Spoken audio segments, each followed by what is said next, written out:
Napanood ko guys yung live video ni Claudine Barreto sa sa FB. At grabe no yung nangyayari sa kanya ngayon. Kasi ano yan siya lagi ko yan talaga siya pinapanood nung 90s. Madalas ko yan pinapanood nung 90s.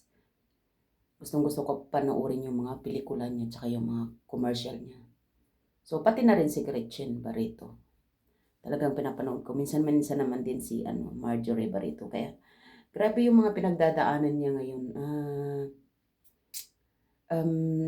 Para sa akin kasi yung mga nangyayari kay Claudine sa mga pinagdaanan niya at saka sa mga pinagdaanan ng mga siblings niya. Minsan yun hindi talaga kasi makokontrol yung galit ng mga tao at saka siguro dahil na din sa inggit ganun dahil na din sa mga kunting salita ganyan. So yung sa mga siraan ganyan. So kasi lalo na mga artista sila, di ba? Kaya para sa akin siguro yung mga tao na sobrang mainitin ang ulo at sobrang kumbaga sobrang galit sa sarili at saka sobrang siguro baka naman